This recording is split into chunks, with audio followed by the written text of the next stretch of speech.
धीरे धीरे अपनी आंखें बंद करें और एक गहरी सांस लें। रात का सन्नाटा चारों ओर फैल चुका है। ठंडी हवा हल्के से आपके चेहरे को छू रही है। दूर कहीं झिंगुरों की मीठी आवाज गूंज रही है और आसमान में चांद अपनी शांत रोशनी बिखेर रहा है। कल्पना करें कि आप एक शांत गांव के किनारे खड़े हैं, जहां सब कुछ सो चुका है, लेकिन हवा में एक रहस्य छुपा है। पेड़ों की हल्की सरसराहट के बीच एक पुराना कुआं है, जिसके पास कोई नहीं जाता। कहते हैं वहाँ नाग और नागिन की एक अनोखी कहानी बसती है। एक ऐसी कहानी जो डरावनी भी है और सुकून देने वाली भी। अब खुद को पूरी तरह ढीला छोड़ दें और इस रहस्यमय शांत सफर पर मेरे साथ चले, जहाँ हर शब्द आपको नींद की गहराई में धीरे धीरे ले जाएगा। आज मैं आपको नाग नागिन की रहस्यमयी कहानी सुनाऊंगी। घने जंगलों और पहाड़ियों से घिरे एक छोटे से गांव शिवपुर में लोग शाम ढलते ही अपने अपने घरों में बंद हो जाते थे। कारण था गांव के बाहर स्थित एक पुराना सूखा कुआं, जिसके बारे में कहा जाता था कि वहाँ नाग और नागिन का वास है। लोग कहते थे कि जो भी उस कुएं के पास गया वह कभी वापस नहीं आया। सालों पहले की बात है। उस गांव में एक गरीब किसान रहता था, रामू। उसकी पत्नी गीता और एक छोटा बेटा मोहन था। रामू बहुत मेहनती था, लेकिन किस्मत उसका साथ नहीं देती थी। एक दिन खेत में काम करते हुए रामू को एक चमकती हुई चीज दिखाई दी। उसने पास जाकर देखा तो एक सुंदर चांदी का कंगन था। रामू ने सोचा शायद इसे बेचकर कुछ पैसे मिल जाएंगे। जैसे ही उसने कंगन उठाया, अचानक उसके सामने एक विशाल काला नाग प्रकट हुआ। उसकी आंखें लाल थी और फन फैलाकर वह फुफकार रहा था, यह कंगन मेरी नागिन का है। नाग ने गहरी आवाज में कहा, इसे तुरंत वापस रख दो। रामू डर गया, लेकिन लालच उसके दिल में घर कर चुका था। उसने झूठ बोलते हुए कहा, मुझे तो यह जमीन पर पड़ा मिला और अब यह मेरा है। नाग की आंखों में गुस्सा चमक उठा। लालच इंसान को अंधा कर देता है।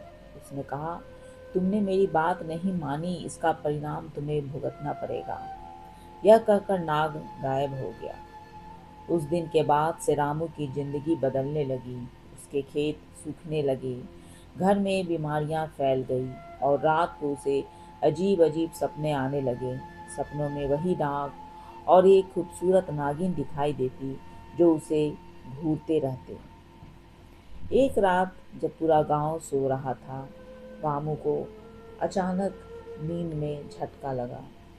उसने देखा कि उसके कमरे में दो चमकती हुई आंखें उसे घूर रही है। धीरे धीरे अंधेरे से एक सुंदर स्त्री बाहर आई, जिसके बाल लंबे और काले थे और आंखों में अजीब चमक थी। मैं वही नागिन हूँ जिसका कंगन तुमने चुराया है, उसने ठंडी आवाज में कहा। रामू कांपने लगा। मुझे माफ कर दो, मैं बहुत गरीब हूँ, उसने गिड़गिड़ाते हुए कहा। नागिन ने हल्की मुस्कान के साथ कहा, गरीबी पाप नहीं है, लेकिन लालच है। तुमने मेरे पति की चेतावनी को नज़रअंदाज किया, अब तुम्हें इसकी सजा मिलेगी। अचानक नागिन का रूप बदलने लगा। उसका शरीर लंबा और चमकदार हो गया और वह एक विशाल सांप में बदल गई। कल सूरज उगने से पहले उस कुएं के पास आना, नागिन ने कहा। अगर तुमने मेरी बात नहीं मानी तो तुम्हारा पूरा परिवार खत्म हो जाएगा। यह कहकर वह गायब हो गई। अगले दिन डर के मारे रामू कुएं के पास पहुंचा। वहां नाग और नागिन दोनों उसका इंतजार कर रहे थे। कुएं के चारों ओर अजीब सी ठंडक थी और हवा में फुफकार की आवाज गूंज रही थी। तुम्हें एक मौका दिया जाता है, नाग ने कहा। अगर तुम सच में अपनी गलती सुधारना चाहते हो तो इस कुएं में उतरकर हमारा खजाना वापस लाओ। रामू ने नीचे झांका तो अंधेरा ही अंधेरा था, लेकिन अपने परिवार को बचाने के लिए उसने हिम्मत जुटाई और रस्सी के सहारे नीचे उतरने लगा।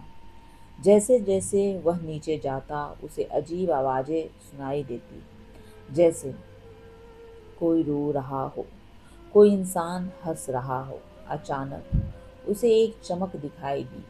वह एक संदूक था जिसमें सोने चांदी के गहने और कीमती पत्थर भरे थे। रामू का दिल फिर से लालच में डूब गया। उसने सोचा, अगर मैं यह सब ले आऊं तो मैं अमीर बन जाऊंगा। लेकिन तभी उसे नागिन की आवाज़ याद आई। उसने गहरी सांस ली और सिर्फ वही कंगन उठाया जो उसने चुराया था। जैसे ही वह ऊपर आया, नाग और नागिन ने उसे गौर से देखा। तुम्हारे पास मौका था, फिर भी तुमने सारा खजाना नहीं लिया, नागिन ने कहा। रामू ने सिर झुकाकर कहा, मैंने अपनी गलती समझ ली है, मुझे माफ़ कर दीजिए। नाग ने मुस्कुराते हुए कहा, सच्चा पश्चाताप ही सबसे बड़ा धन है। अचानक कुएं के पास की हवा बदल गई। एक तेज रोशनी फैली और नाग नागिन के रूप दिव्य हो गया। वे कोई साधारण सर्प नहीं थे, बल्कि एक श्रापित देवता और देवी थे। हम तुम्हारी परीक्षा ले रहे थे, नागिन ने कहा। तुमने लालच को हराकर सच्चाई का रास्ता चुना है, इसलिए हम तुम्हें आशीर्वाद देते हैं। यह कहकर उन्होंने रामू को एक छोटा सा पत्थर दिया जो चमक रहा था। यह कोई साधारण पत्थर नहीं है, नाग ने कहा। यह जब भी तुम्हें जरूरत होगी यह तुम्हारी मदद करेगा। रामू खुशी खुशी घर लौटा। उस दिन के बाद से उसकी किस्मत बदल गई। उसके खेत हरे भरे हो गए, घर में खुशहाली आ गई और वह हमेशा ईमानदारी से जीवन जीने लगा। गांव वालों ने भी उस कुएं के बारे में अपनी सोच बदल दी। अब वे उसे डर की जगह एक पवित्र स्थान मानने लगे। लेकिन आज भी वह रात गहरी होती है और हवा में सन्नाटा छा जाता है। लोग कहते हैं कि उस कुएं के पास से हल्की हल्की फुफकार की आवाज़ आती है, जैसे नाग और नागिन अब भी वहाँ अपनी पहरेदारी कर रहे हैं।